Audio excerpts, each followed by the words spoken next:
you have narrated the story in your book about how Ratan Tata created India's first fully indigenous car, Tata Indigo. Can you please share? Of course, this is such a proud story for India. This was in the mid 1990s. Ratan Tata stood up at an automobile forum and said, "Why can't we create our own car in India?"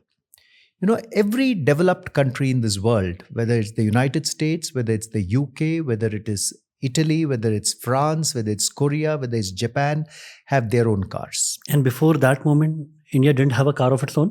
India had cars like the Maruti Suzuki and the Hyundai on the roads, but the Maruti Suzuki was designed in Japan and was being assembled in India, and the Hyundai was designed in Korea and was being assembled, manufactured in India. But a car which was designed for an Indian family, designed for Indian roads, made virtually completely of indigenous Indian parts. India did not have a car that it could call its own. So when Ratan Tata stood up and spoke and said, "Why can't India create its own car?" And remember, by then India already had a satellite in space. Aryabhata was already in space. So when he said this, many people were skeptical.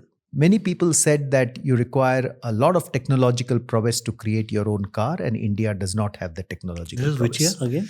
This was in the 1990s, maybe 95 or 96 to when the best of my economy memory. had opened up. The economy had already opened up. In fact, Ratan Tata's tenure as chairman of Tata Sons coincided with the liberalization of the Indian economy.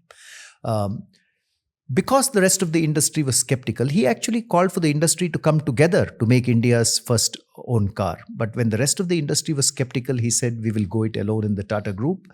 And Tata Motors, or Telco as it was called then, took the risk and took on the project of making India's first indigenous car. Ratan Tata's vision for the car was very clear. He said, "Can we have a car which is as large as the Ambassador, as fuel efficient as the Maruti's 800, and as stylish as the Zen?" I don't know if you remember the Zen car from those days. That was his vision for the car. So his engineers at the Engineering Research Center of Tata Motors in Pune, in collaboration with the IDEO of Turin, designed the Tata Indica. And what a fantastic design it was. It was a design the likes of which had never been seen on Indian roads at that time in the late 1990s. I'm told that people were stunned when they saw the design. It was a very spacious car, very, very spacious car, because in India we do need spacious cars for our families as we travel. And then he had to manufacture the car. So to manufacture the car, you need a plant which is fairly expensive. A car manufacturing plant, even in those days, could cost upwards of $2 billion, which Tata Motors could not afford at that time. But this challenge did not put back Mr. Ratan Tata and his leadership team. They scoured around the world. They found a disused Nissan plant in Australia, which was being run for only 15 minutes a day to keep it going. They were able to negotiate and buy that plant at 1/5 to 1/6 the cost of a new plant. Brick by brick, they disassembled that plant in Australia, brought it back to Pune and assembled it in Pune. And that is how the manufacturing plant for the Tata Indica was created. Now they had to train people to make the Indica. Tata Motors until then was a truck manufacturing company, primarily.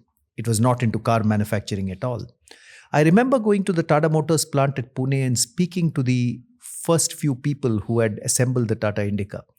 These were all school-educated people from the hinterlands of Pune who had been brought into the plant.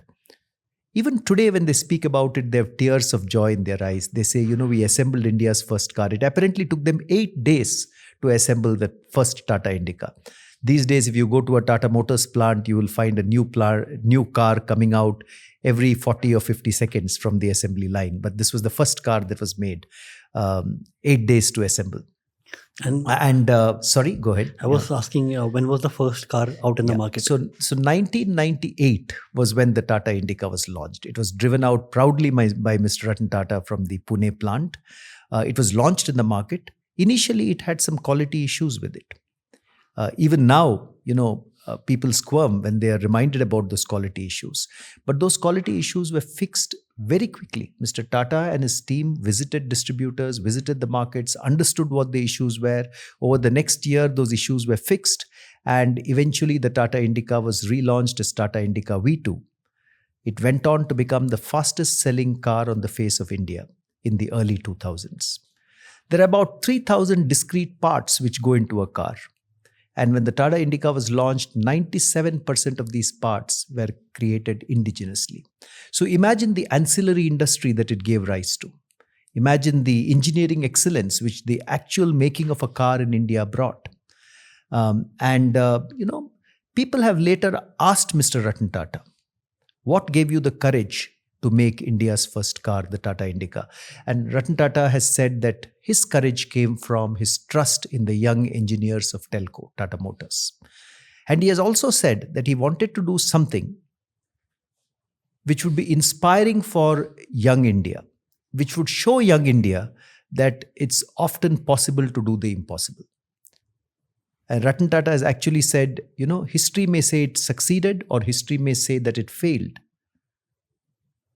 But we thought of it and we did it. We made India's first car. So it was a very proud moment. And I believe, as a business historian, when I have studied the story, I believe that the root of Mr. Ratan Tata's desire to do this was to do what was right for the country. It was a matter of national pride to have a car that we could call our own. And Ratan Tata led this effort to make this possible through the Tata Indica. I remember it was also priced very effectively. It was like either 2 lakhs or 2.5 lakhs. Yeah, I was here. I was working in Tata Tea in Bangalore in those days. And I had a silver colored Tata Indica that I have driven for many years. And it was a beautiful car, very safe to drive, very spacious. It gave me no trouble at all during those years when I drove it all the way from Jayanagar to Yashwantpur and back.